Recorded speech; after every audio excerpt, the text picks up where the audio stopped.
Be me, 24, average-looking guy, work at a mid-sized marketing firm. Have a female coworker named Rachel. Rachel is smart, loud, and extremely confident. Always talks about feminism at lunch. Not in a bad way, just very passionate about it. I mostly listen. Never had strong opinions either way. Figure live and let live. One day, Rachel gets passed over for a promotion, visibly upset. Says it is because she is a woman. Maybe not. Hard to say. The guy who got promoted was Dave. Dave has been there 3 years longer, but Rachel has better numbers this quarter. Situation is genuinely ambiguous. Rachel files a complaint with HR. The office splits into 2 camps. Camp 1, Rachel is right to speak up. Camp 2, Rachel is being dramatic. I sit in neither camp. This bothers both sides. Dave is a decent guy, actually. Not malicious, not a genius. Just the kind of guy who gets promoted. Because he plays golf with the manager. I think about that for a while. Our manager is named Greg. Greg is not evil. Greg just defaults. Defaults to what he knows. Defaults to who he is comfortable with. Defaults to Dave. That is not the same as hatred, but it is not innocence either. I did not have a word for it yet. Rachel keeps pushing. HR investigates. HR finds no explicit wrongdoing. HR closes the case. Classic. Rachel does not let it go. Good for her, honestly. Office tension gets thick. People start choosing sides harder. Some guys start making quiet comments. Nothing you can quote? Nothing you can prove? Just a tone. A sighing tone. An eye-rolling tone. She goes again, tone. I notice it. I say nothing. I feel bad about saying nothing. One Friday, Rachel gives a little speech at the team meeting. Talks about the numbers, talks about the disparity, talks about what fairness should look like. It is calm and clear and well argued. Greg listens politely, thanks her for her input. Moves on to next agenda item. Dave stares at the table. After the meeting, 2 guys near the coffee machine. One says, "She just loves the sound of her own voice." The other laughs. "I'm standing right there," I say. "I thought she made some fair points." They both look at me like I just sneezed on them.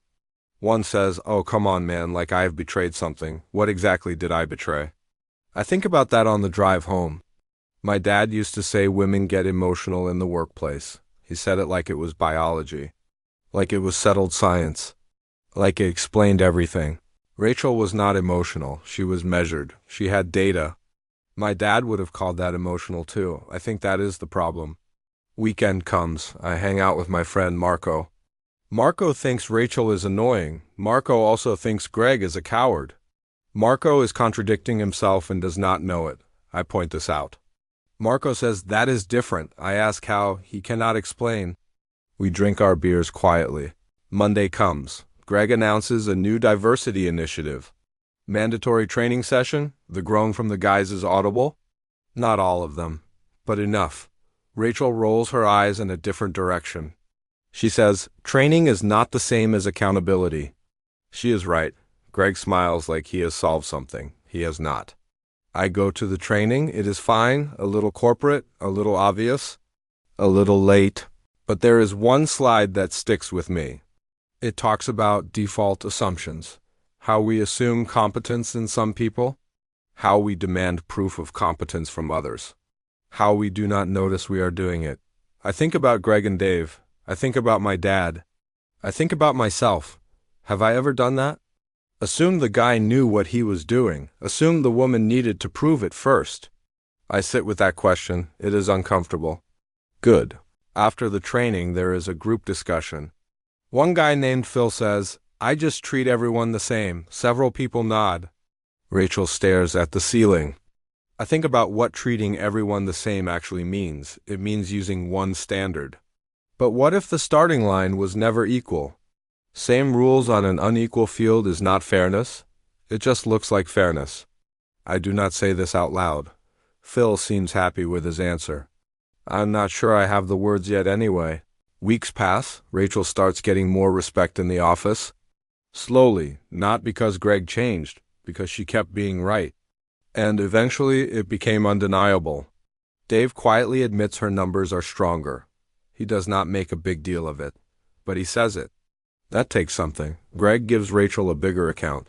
Does not call it a correction, calls it a great opportunity. Corporate language for sorry without saying sorry. Rachel takes the account, crushes it obviously. One afternoon, she and I get coffee. I tell her I think she handled everything well. She looks at me sideways, says, I should not have had to handle it at all. She is right. I say, you are right. She seems surprised I said that. She asks what I think about the whole thing. I say, I think Greg is not a villain. I say, I think that is almost the scarier version. She nods slowly. Says, most of it is not villains. Says, most of it is just defaults and silence. I think about the coffee machine moment. I think about saying something. I think about how small that was.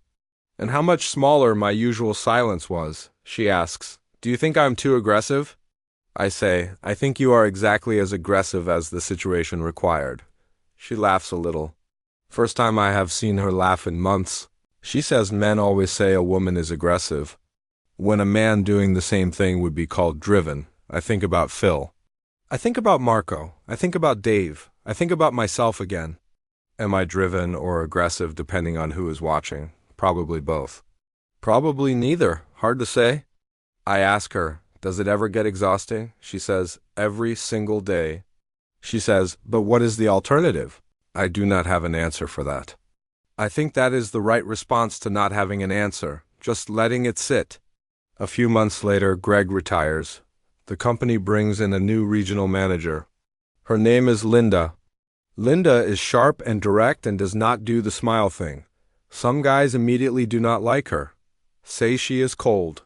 Say she is difficult to read. Say they liked Greg better. Greg was warm because Greg was comfortable. Linda makes people uncomfortable. That is not the same as cold.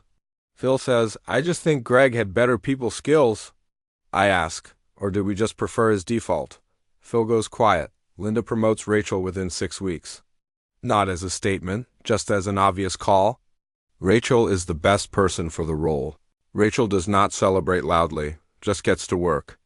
That is its own kind of statement. I watch all of this happen. I am not a hero in this story. I said one thing at the coffee machine. I nodded at the right moments. I asked some quiet questions. But I used to think staying neutral was the same as being fair. I do not think that anymore. Staying neutral just means the default wins.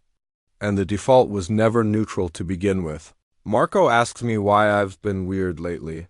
I say, I have just been thinking. He says, about what? I say, about which things I assumed were natural that were actually just choices. He says, that sounds exhausting. I say, yeah.